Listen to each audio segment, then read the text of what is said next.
Hello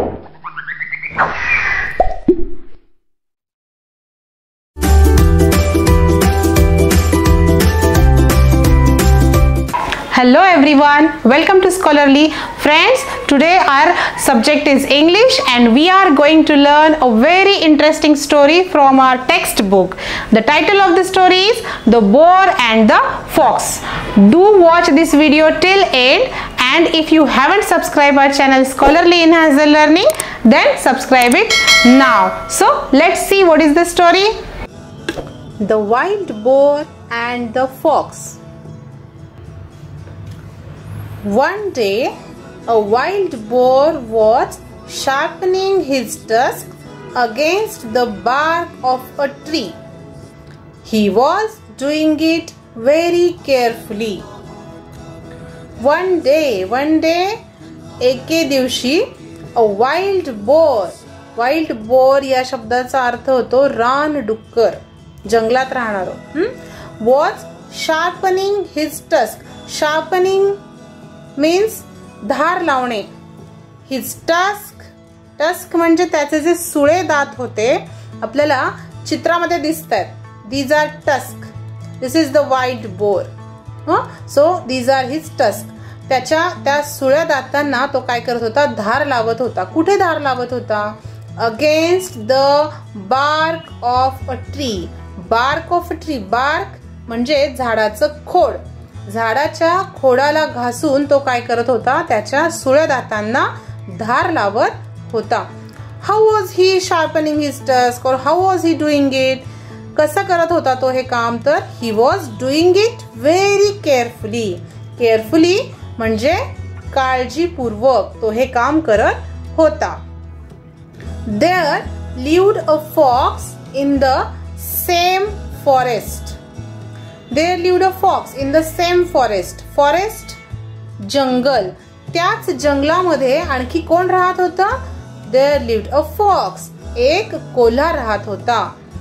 He was always looking for a chance to make fun of other animals in the forest. Always looking for a chance. Looking for a chance. ही एक phrase आहे. त्याचा अर्थ होतो की सारखं तो संधी शोधत असे. कशाची? To make fun of other animals. To make fun of ही दुसरी फ्रेज आहे. म्हणजे एखाद्याची चेष्टा करणे, टिंगल करणे असा त्याचा अर्थ होतो. So he was always looking for a chance to make fun of other animals in the forest. When he saw the wild boar, he decided to tease him. As the fox, he was always looking for a chance to make fun of others. When he saw the wild boar, he decided to tease him. सतत इतरांची टिंगल करण्याची संधी तो शोधत असे. कोण? तर कोल्हा, फॉक्स. मग अशा वेळेला जेव्हा त्यानं काय केलं? when he saw the wild boar, जेव्हा त्यानं या रानडुकराला पाहिलं, वाईल्ड बोरला पाहिलं, काय करताना? शार्पनिंग करताना पाहिलं. he decided म्हणजे ठरवणे. हे जे सगळे अवघड शब्द आहेत त्यांचे अर्थ आपण या स्टोरीच्या शेवटी पुन्हा पाहणारच आहोत. So he decided to tease him. Tease him म्हणजे त्याला चिडवायचं, त्याची काहीतरी टिंगल करायची असं त्यानं ठरवलं. He began to walk around the trees, looking left and right and up and down. So he didn't say anything. तो काही बोलला नाही, पण त्यानं ठरवलं होतं की आता आपण ह्याची चेष्टा करायची. मग कशी करायची? तर ही म्हणजे fox began to walk around the trees. झाडाच्या सभोवती, अराउंड सभोवती फिरायला, चक्कर मारायला त्यानं सुरुवात केली. कसं चक्कर मारली? Looking left and right and up and down. Left and right, एकदा डावीकडे पाहतोय, एकदा उजवीकडे पाहतोय, अप डाऊन, खाली वर सगळीकडे पाहतो त्या झाडाभोवती फिरू लागला. He also began to act as if he was really scared. फक्त फेऱ्याच नाही मारल्या तर काय केलं? अशा पद्धतीने ही बिगॅन टू ऍक्ट म्हणजे अशा चेहऱ्यावर हावभाव त्यानं आणले, अशी ऍक्टिंग केली, अभिनय केला की जसं काही तो काय आहे, ही वॉज रिअली म्हणजे खरोखर स्केअर्ड म्हणजे खूप घाबरलेला आहे कशाला तरी, अशी ऍक्टिंग सुद्धा त्याच्या चेहऱ्यावर त्यानं आणली किंवा असे हावभाव आणले. But the boar did not pay any attention to him. But म्हणजे पण boar did not pay any attention. Pay attention म्हणजे लक्ष देणे. Did not pay any attention म्हणजे अजिबात लक्ष दिले नाही. He kept right on with his work. जो तो काम करत होता बोर, त्याच्या दातांना धार लावत होता, त्यानं हे कोल्ह्याला पाहिलं पण त्यानं त्याच्याकडे अजिबात लक्ष दिलं नाही आणि तो काय करत राहिला, he kept right on with his work. आपलं स्वतःचं काम मात्र तो करतच राहिला, त्यानं त्या कोल्ह्याकडे अजिबात लक्ष दिलं नाही.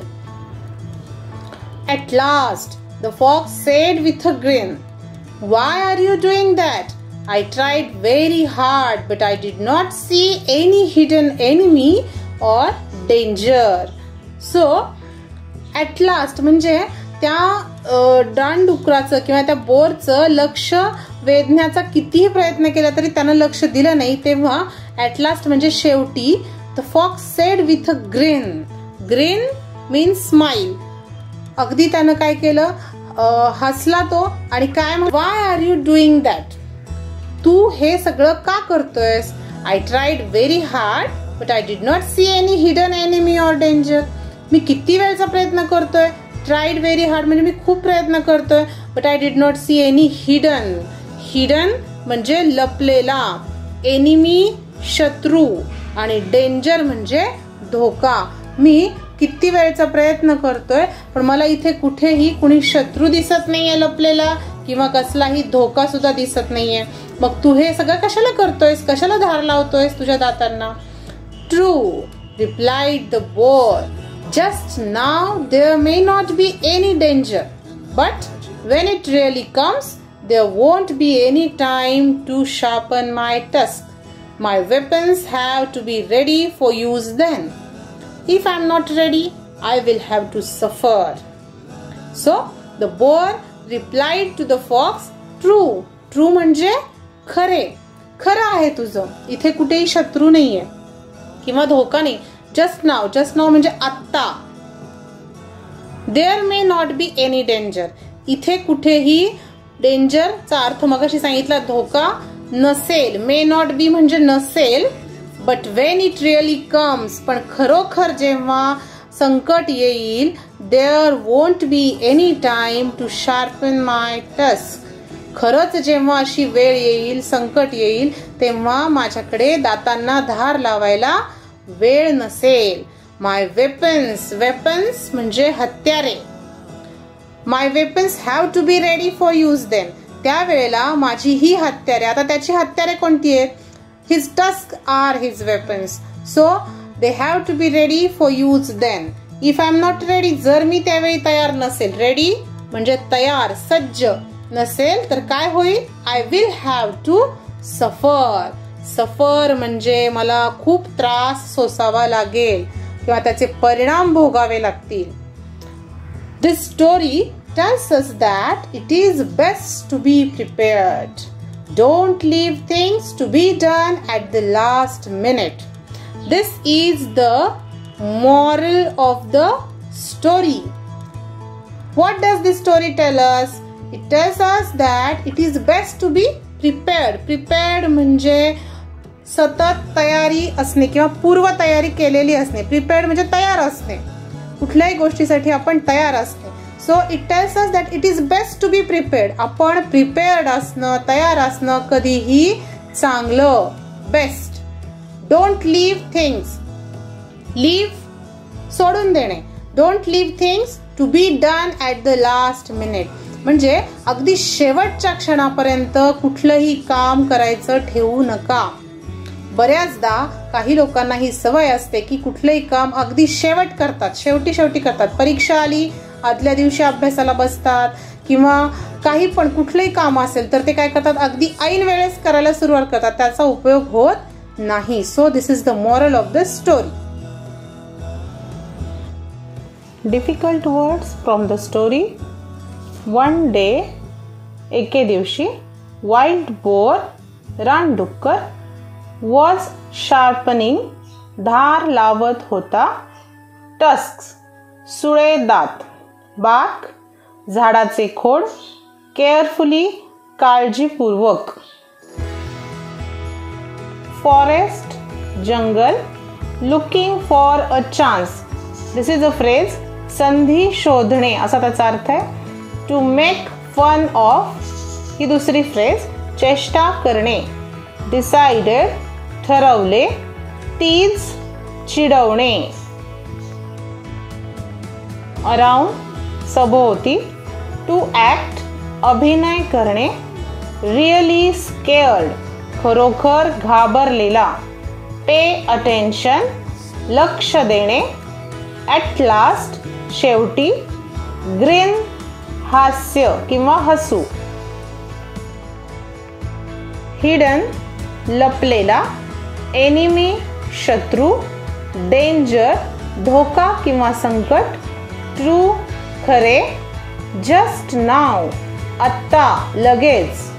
वेपन्स, वेपन्स म्हणजे अस्त्रे किंवा हत्यारे. नेक्स्ट वर्ड इज रेडी, सज्ज किंवा तयार असणे. सफर, सोसणे, सहन करणे. प्रिपेअर्ड, सुसज्ज, पूर्वतयारीनिशी. लीव्ह, सोडून देणे. अँड मॉरल म्हणजे बोध.